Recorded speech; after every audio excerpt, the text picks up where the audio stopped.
नमस्कार दोस्तों, मैं हूं योगिता। सुख समृद्धि चैनल पर आप सभी का स्वागत है। मैं आज की इस वीडियो में आपको बताऊंगी माघ माह के पूर्णिमा के बारे में, गंगा स्नान के बारे में, साथ में उसकी पूजा विधि भी बताऊंगी, इसका महत्व बताऊंगी, साथ में कथा भी सुनाऊंगी, इसकी पूरी सटीक जानकारी दूंगी। आप मेरे चैनल पर मेरे साथ बने रहिएगा। वीडियो शुरू करते हैं। मैं अब आपको माघ माह पूर्णिमा के स्नान के बारे में बताऊंगी। माघ पूर्णिमा के विषय में यह कहा गया है कि जो व्यक्ति तारों को छुपने के बाद स्नान करते हैं उन्हें मध्य फल की प्राप्ति होती है, तथा जो सूर्य उदय के पश्चात स्नान करते हैं वह माघ स्नान के उत्तम फल से वंचित रह जाते हैं। अतः इस तिथि को शास्त्र अनुकूल आचरण का पालन करते हुए तारों के छुपने से पहले स्नान कर लेना उत्तम रहता है। माघी पूर्णिमा को कार्तिक पूर्णिमा के समान महत्व प्राप्त होता है। इसी दिन प्रयाग में स्नान करने से, गंगा नदी में स्नान करने से 1000 गुना फल की प्राप्ति होती है। अन्य नदी और तालाब में स्नान करने से 100 गुण फल की प्राप्ति होती है। इस पुण्य दिवस पर अगर आप प्रयाग में स्नान नहीं कर पाते हैं तो जहाँ भी स्नान करें वहाँ पुण्यदायिनी प्रयाग का मन ही मन ध्यान करके स्नान करना चाहिए। इस मास में साधु संतों महर्षि द्वारा की गई बड़ी से बड़ी पूजा, यज्ञ, अनुष्ठान, वेद पाठ आदि से मेरा मन उतना ही प्रफुल्लित और आनंदित नहीं होता जितना उनके द्वारा ब्रह्म वेला में स्नान करने तथा आरती करने से आनंदित होता है। जो प्राणी ब्रह्म वेला में गंगा स्नान करके मेरा नाम व मंत्र लेता है, मंत्र इस प्रकार है: ओम नमो भगवते वासुदेवाय नमः, ओम अच्युताय नमः, ओम केशवाय नमः, ओम अनंताय नमः। इसी प्रकार मंत्र जपे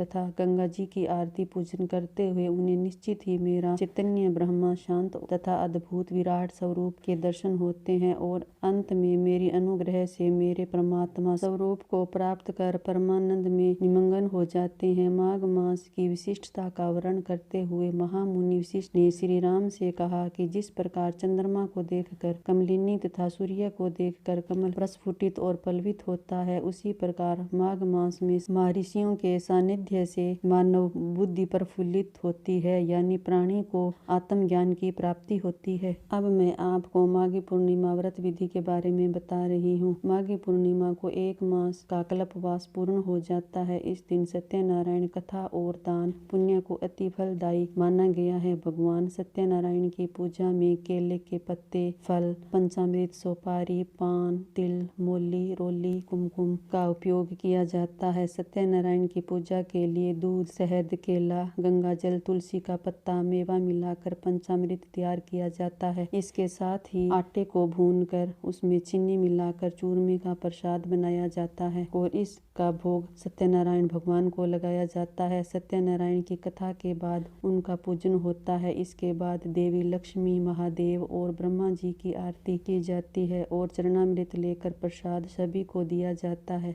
इस अवसर पर गंगा में स्नान करने से पाप एवं संताप का नाश होता है तथा मन एवं आत्मा को शुद्धता प्राप्त होती है। किसी भी व्यक्ति द्वारा इस दिन किया गया महास्नान समस्त रोगों को शांत करने वाला है। ओम नमो भगवते वासुदेवाय नमः का जाप करते हुए स्नान व दान करना चाहिए। इस दिन से ही होली का झंडा गाड़ा जाता है। माघ पूर्णिमा कल्पवासी की पूर्णता का पर्व है। 1 माह की तपस्या इस विधि को समाप्त हो जाती है। कल्पवासी अपने घरों को लौट जाते हैं। स्वाभाविक है कि संकल्प की स्फूर्ति का संतोष एवं प्रियजनों से मिलने की उत्सुकता उनके हृदय में उत्साह का संचार है, इसलिए यह स्नान पर्व आनंद और उत्साह का पर्व माना जाता है। माघ स्नान वैज्ञानिक दृष्टिकोण से भी महत्वपूर्ण है। माघ में ठंड खत्म होने की ओर रहती है तथा इसके साथ ही शिशिर की शुरुआत होती है। ऋतु के बदलाव का स्वास्थ्य पर प्रतिकूल असर नहीं पड़े, इसके लिए प्रतिदिन सुबह स्नान करने से शरीर को मजबूती मिलती है। अब मैं आपको माघ पूर्णिमा के दान के महत्व के बारे में बता रही हूँ। शास्त्रों के अनुसार माघी पूर्णिमा के दिन अन्न दान का, वस्त्र दान का बड़ा ही महत्व है। इस दिन स्वर्ण तिल, कंबल, पुस्तकें, पंचांग, कपास के वस्त्र और अन्न आदि दान करते हैं। माघ मास में काले तिलों से हवन और पितरों को तर्पण करना चाहिए। तिल के दान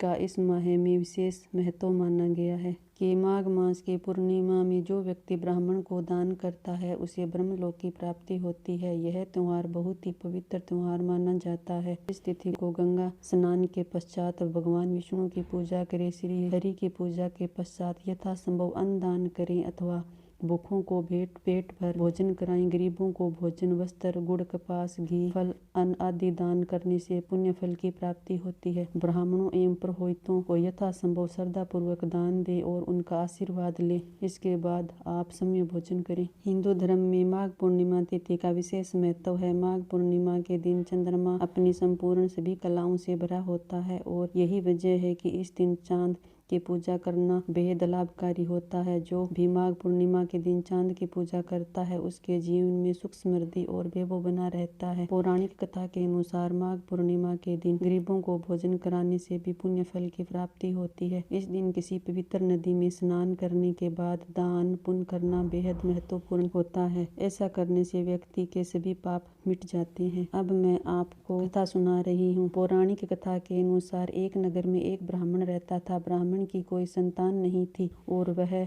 और उसकी पत्नी अपना जीवन यापन लोगों से दान में जो मिलता था उसी से करते थे। एक बार जब ब्राह्मण की पत्नी नगर में भिक्षा लेने पहुंची तो नगर के लोगों ने उसे बांझ कहकर भिक्षा देने से इनकार कर दिया। तब ब्राह्मण और उसकी पत्नी ने 16 दिनों तक माँ काली की उपासना की। दोनों की भक्ति से माँ काली प्रसन्न होकर उन्हें दर्शन दिए और ब्राह्मण की पत्नी को गर्भवती होने का वरदान दिया और कहा कि हर पूर्णिमा के दिन तुम दोनों दीप जलाओ और हर पूर्णिमा पर दीपक की संख्या बढ़ाते जाना जब तक दीपक की संख्या 32 तक ना पहुंच जाए। और इसी तरह से ब्राह्मण दंपति को काली के आशीर्वाद और पूर्णिमा पर दीप जलाने के फल स्वरूप एक पुत्र प्राप्त हुआ। पुत्र के जन्म के बाद भी ब्राह्मण दंपति हमेशा पूर्णिमा का व्रत रखते और पूरे नियम के अनुसार पूजा पाठ करते थे, जिसके कारण उनके पुत्र पर आने वाला संकट भी बड़ी आसानी से टल गया। तभी से ऐसी मान्यता है कि पूर्णिमा पर व्रत करने और स्नान दान करने से भक्त की सभी मनोकामनाएं पूरी होती है और सारे संकट दूर हो जाते हैं। मेरी छोटी सी वीडियो पसंद आई होगी तो आप मेरे चैनल को सब्सक्राइब करें, मेरी वीडियो ज़्यादा से ज़्यादा शेयर करें, साथ में बेल आइकन को दबाएं जिससे मेरी हर नई वीडियो की नोटिफिकेशन आपके पास सबसे पहले पहुँच सके। Thank you.